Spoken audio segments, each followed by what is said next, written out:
Sahyadri news आवाज महाराष्ट्राचा। फिरदौस की अम्मी हूँ। मेरा बच्चा आज जाके ने 2 महीने हुए, हमने आज तक न्याय मिलेला नहीं ना पुलिस स्टेशन की तरफ से कुछ मदद मिलती है, ना किधर से कुछ मदद मिलने लेने के लिए कोई मदद मिल रहा नहीं हम लोग को। इसके लिए हम उपस्थित में बैठे हैं। मेरे बच्चे को न्याय मिलना चाहिए। बाबू माफिया की वजह से मेरी बेटी गई है आज। मुझे मेरी बेटी देवना तो न्याय तो भी चाहिए मेरे को। प्रशासन कुछ ध्यान नहीं देने लगा। सभी प्रशासन की गलती है। सब साथ देते हैं पर किसी का कोई नाम आगे नहीं ले रहा। ना पुलिस स्टेशन कोई नाम आगे ले रहा, ना किसी का। हमको न्याय किधर से नहीं मिलने लगा। मेरी बेटी देवना तो हमको न्याय चाहिए। भाळवणीतील फिरदौस शिकलगार मृत्यू प्रकरणी दोषींवर कारवाईच्या मागणीसाठी आमरण उपोषण। खानापूर तालुक्यातील भाळवणी येथे बेकायदेशीर वाळू उपशामुळे निर्माण झालेल्या खड्ड्यात बुडून फिरदौस झाकीर शिकलगार या तरुणीचा मृत्यू झाल्याप्रकरणी दोषींवर तातडीनं कारवाई करण्याची मागणी जोर धरू लागली आहे। शिकलगार जमात ट्रस्टनं मुख्यमंत्री देवेंद्र फडणवीस यांना निवेदन देत संबंधित वाळू माफिया, कंत्राटदार व जबाबदार अधिकाऱ्यांवर कठोर कारवाई करण्याची मागणी केली आहे। तसेच मृताच्या कुटुंबाला आर्थिक मदत व न्याय, जखमी रशीद शिकलगार याच्या उपचाराचा संपूर्ण खर्च शासनानं उचलावा आणि नदीपात्रातील बेकायदेशीर वाळू उपशावर कठोर नियंत्रण ठेवावे अशी मागणी करण्यात आली आहे। या सर्व मागण्यांसाठी 9 जुलै 2026 रोजी विटा तहसील कार्यालयासमोर शिकलगार समाजाच्या वतीने आमरण उपोषण आंदोलन सुरू करण्यात आलं आहे। मैं जाकिर हुसैन शिकलगार, रहने वाला कोरेगांव। मैं 2 मई को भालवनी में गया था। मेरी लड़की वहाँ पे नदी के एरड़ा नदी में डूब के गुजर गई। वो डूबने का कारण यही है कि वहाँ पे रेती उत्खनन करके बहुत बड़े खड्डे किए हुए थे रेती माफिया ने, इसलिए वो खड्डे में मेरी बेटी गुजर गई।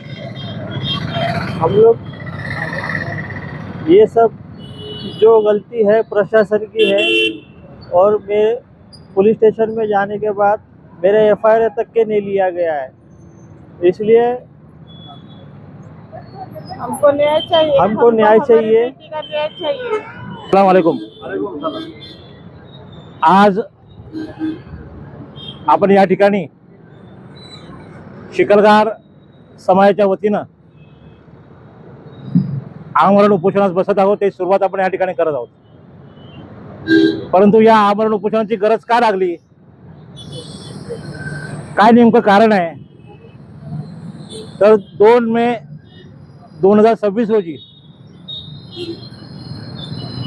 भाळवणीच्या जवळ असलेली एरळा नदी यामध्ये मुंबईतील काही कुटुंब लग्नासाठी आली होती आणि ती त्या ठिकाणी लहान मुलं पोहायला गेली होती आणि पोहायला गेले असताना अगदी गुडघाभर पाणी होतं आणि गुडघाभर पाणी खेळत असतानाच अचानक त्या ठिकाणी आपली सर्व मुलं त्या नदीमध्ये बुडायला लागली। काही लोकांना त्यामध्ये वाचवण्यामध्ये आपल्याला यश आलं। त्यामध्ये 2 मुली, एक शफक रशीद शिकलगार आणि फिरदौस झाकीर शिकलगार, या मुली सापडत नव्हत्या। मोठ्या कष्टानं शफकला शोधण्यामध्ये यश आलं। ती मुलगी अतिशय बेहोश होती। त्यासाठी स्थानिक ग्रामस्थांनी खूप मदत केली आणि त्या मुलीला बाहेर काढलं। ती मुलगी जवळजवळ 4 ते 5 दिवस विट्याच्या हॉस्पिटलचं नाम काय, ओमश्री हॉस्पिटलमध्ये ॲडमिट होती। आणि दुसरी मुलगी फिरदौस ही काही त्या ठिकाणी सापडत नव्हती। भयंकर आरडाओरडा झाला आणि त्यानंतर गावातील ग्रामस्थातील काही मुलं, एक 15-20 मुलं आली आणि त्या खड्ड्यामध्ये जवळजवळ 20-25 फूट खड्डा होता। म्हणजे 1 फुटानंतर मी आता उभा आहे, इथून 1 फुटावर 20 फुटाचा खड्डा, आणि त्या खड्ड्यामध्ये फिरदौस गेली होती। पाणी अतिशय गढूळ झालेलं होतं, परंतु गावातील मुलांनी त्या मुलीला बाहेर काढलं, फिरदौसला। आणि फिरदौस जेव्हा बाहेर काढलं, ती काही क्षणांमध्ये तिथे आपली प्राणज्योत मालवली होती आणि तिचा मृत्यू झाला। आपल्या सर्वांचं असं म्हणणं आहे की फिरदौसचा मृत्यू हा नैसर्गिक मृत्यू नाही, फिरदौसचा मृत्यू हा खून आहे। आणि या खुनास जबाबदार असणारे वाळू माफिया, त्यांनी त्या ठिकाणची वाळू काढून 20 फुटाचा खड्डा केला तर हे वाळू माफिया जबाबदार आहेत. त्याचप्रमाणे प्रशासन देखील जबाबदार आहे. बेकायदा वाळू उपसा त्या ठिकाणी झाला, प्रशासनाने कोणतीही कारवाई केली नाही. आणि त्यामुळे आम्ही संघटनेच्या वतीनं 6 मेला तहसीलदार विटा यांच्याकडे अर्ज दिला की फिरदौसच्या मृत्यूची चौकशी व्हायला पाहिजे. जे वाळू माफिया आहेत त्यांच्यावर FIR व्हायला पाहिजे. जे अधिकारी यासाठी जबाबदार आहेत त्यांच्यावर देखील कारवाई व्हायला पाहिजे. परंतु ते पत्र दिल्यानंतर जवळजवळ 40-45 दिवस प्रशासनाकडून काहीही उत्तर आलं नाही. मधल्या काळामध्ये आपण त्या ठिकाणी माहितीच्या अधिकाराखाली अर्ज टाकला आणि त्यामध्ये मागण्या केल्या की वाळू माफियांना कोणाकोणाला आपल्याला अर्ज हे परवानगी दिल्यात त्यांची माहिती द्या. आमच्या पत्रावर, शिकलगार संघटनेच्या पत्रावर तुम्ही काय कारवाई केली याची माहिती द्या आणि उत्खनन कशा प्रकारे झाल्याची माहिती द्या. ते निर्लज्ज प्रशासन आहे. त्याने आपल्याला उत्तर दिलं, काय दिलं? आपण विचारलं आपण कोणाला वाळू माफियाची परवानगी, वाळू खणण्याची परवानगी दिली आहे का? त्याच्यावर त्यांचं उत्तर काही नाही. त्यांच्यावर काय कारवाई केली तर त्यांनी आम्हाला 25 लोकांची यादी दिली. एक गस्तीपथक आम्ही तयार केलंय. एक गस्तीपथक कधी तयार केलंय? आपली घटना झाली 2 मेला, गस्तीपथक चालू केलं 29 एप्रिलला, 4 दिवसाच्या अगोदर. आणि जर ते खरं असेल तर मग काय कारवाई झाली? अशा प्रकारे माहितीच्या अधिकारामध्ये देखील व्यवस्थित उत्तर त्यांनी दिलं नाही. आणि त्यामुळे समाजाने निर्णय घेतला की आज म्हणजे 9 तारखेला आपण उपोषणाला बसायचं आणि त्याची माहिती आपण मान्य या राज्याचे मुख्यमंत्री देवेंद्र फडणवीस साहेब, या राज्याचे 2 उपमुख्यमंत्री मान्य एकनाथ शिंदे, मान्य सुनीताताई पवार, या जिल्ह्याचे जिल्हाधिकारी, या जिल्ह्याचे खासदार विशालदादा पाटील, या तालुक्याचे आमदार सुहास बाबर, या जिल्ह्याचे पालकमंत्री माननीय चंद्रकांतदादा पाटील आणि इतर सर्व अनेक अधिकाऱ्यांना तहसीलदारांना पत्र दिलं की आम्ही 6 मेला या ठिकाणी 9 जुलैला आम्ही या ठिकाणी उपोषणाला बसत आहोत. आणि उपोषणामध्ये कोण आहेत? तर फिरदौसचे वडील, फिरदौसची आई, फिरदौसचा भाऊ, फिरदौसच्या बहिणी, त्याचप्रमाणे त्या ठिकाणी जी मुलगी शफक, जिचा मी उद्योग केला, त्या शफकचे आई वडील रशीद, त्याची आई शफकची आई, तिची बहीण, हे लोक देखील आणि शफक स्वतः या ठिकाणी उपोषणास उपस्थित आहेत. त्याचप्रमाणे तौफिक आणि शफीक या दोघांची मुले त्यामध्ये होती. ते तौफिक आणि शफीक हे देखील या उपोषणाला उपस्थित आहेत. आणि त्याबरोबर मी स्वतः या उपोषणाला त्यांच्यासाठी उभा आहे.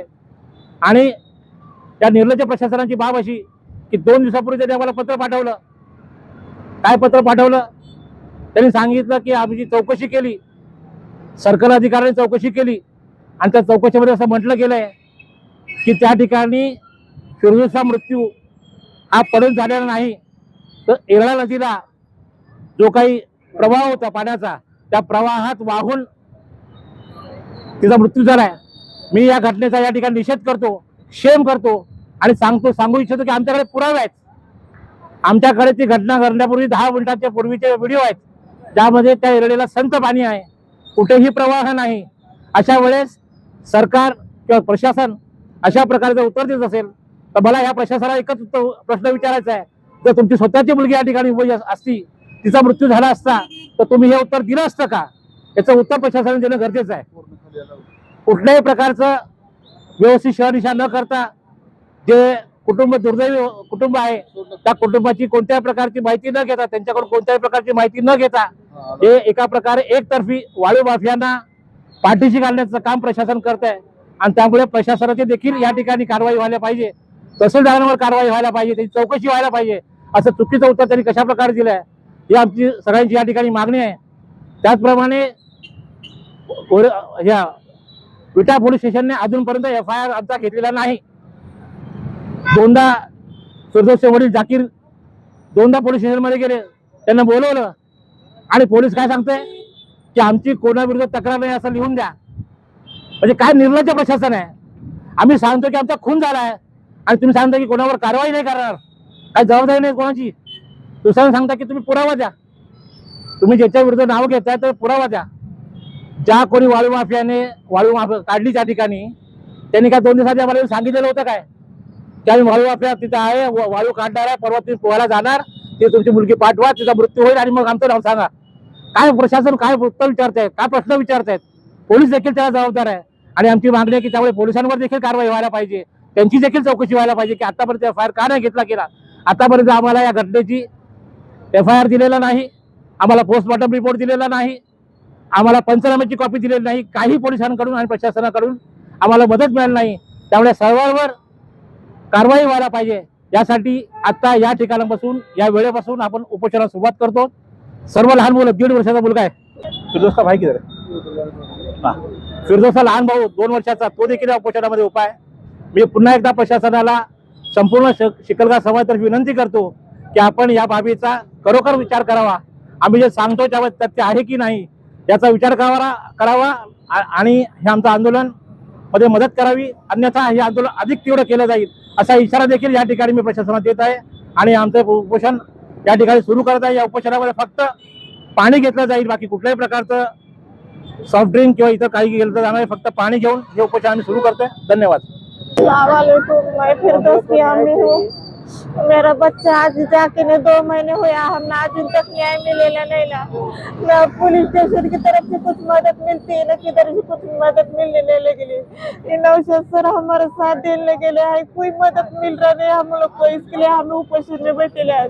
मेरे बच्चे को न्याय मिलना चाहिए। मेरा बच्चा इतना पढ़ा लिखा, ये सब माफिया की वजह से मेरी बेटी गई है आज। मुझे मेरी बेटी दो ना, तो न्याय तो भी चाहिए मेरे को दोनों में से कुछ तो दो।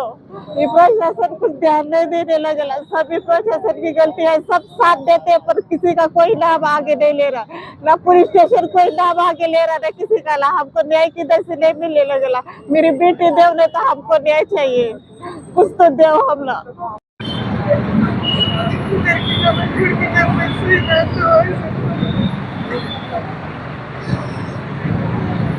लहान मुलांच्या सह सर्व फॅमिलीने घेऊन उपोषणाला बसतोय. त्या उपोषणाची आज आपण सुरुवात करतोय. सर्वप्रथम सर्व समाज बांधव आणि उपस्थितांना मी विनंती करतो की 2 मिनिटं आपण फिरदौसला श्रद्धांजली व्हावी.